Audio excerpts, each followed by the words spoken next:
Hello and welcome to World Sports Weekly. I'm your host, Natalie Rydstrom. The French Open is just 4 weeks away, and as far as the men are concerned, there's some drama heading in. Now, for the first time in a long while, Rafael Nadal is looking quite vulnerable on clay. Here with us now to discuss the future's betting value is Alex from Boom Betting Agency. Alex, thanks for joining us today. Hi, Nat. Now, Rafael Nadal has lost twice in the last 8 days on clay, once to fellow Spaniard Nicolas Almagro in Barcelona quarterfinals, an event he hasn't lost since 2003. David Ferrer also got the better of him in Monte Carlo. Now, before we break down the French Open odds, do you see these clay courts losses as abbreviations, or is there a problem in Nadal's game? It's normal to have ups and downs. He cannot be perfect. No one can be perfect. So as the clay season started, all the players are preparing for the Grand Slam and also for the most important tournaments in the clay this year. I think Nadal trained himself for the clay season to be on the top form exactly when the French Open will start. This is why he's not fit 100% in this moment, and he has some bad matches.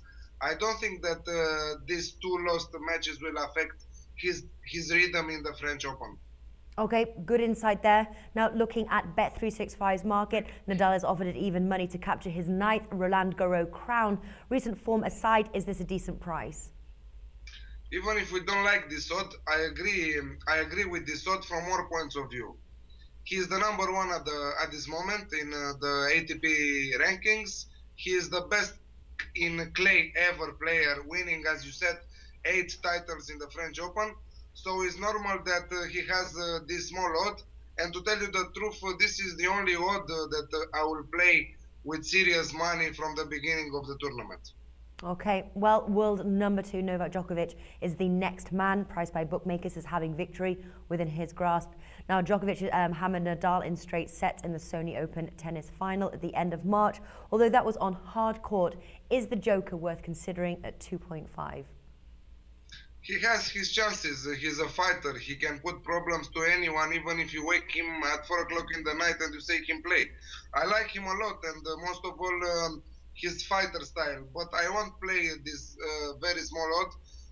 It doesn't worth the risk for him to win the tournament with this odd. Okay, so the Joker is not worth the bet in this case.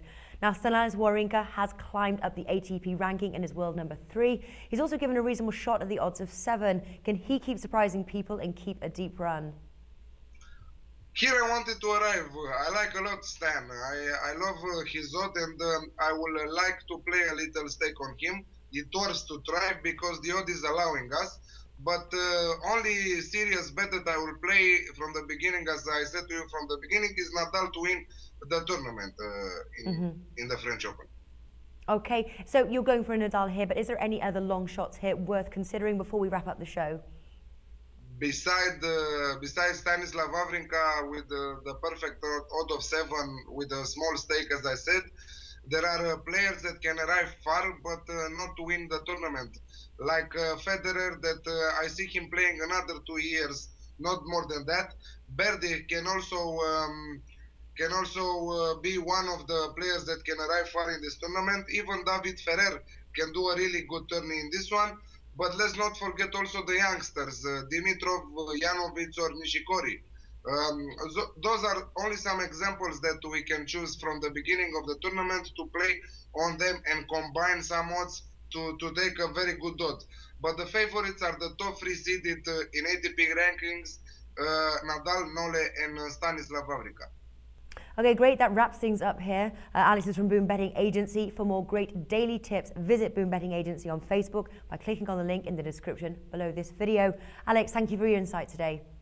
Thank you for the invitation, Nat.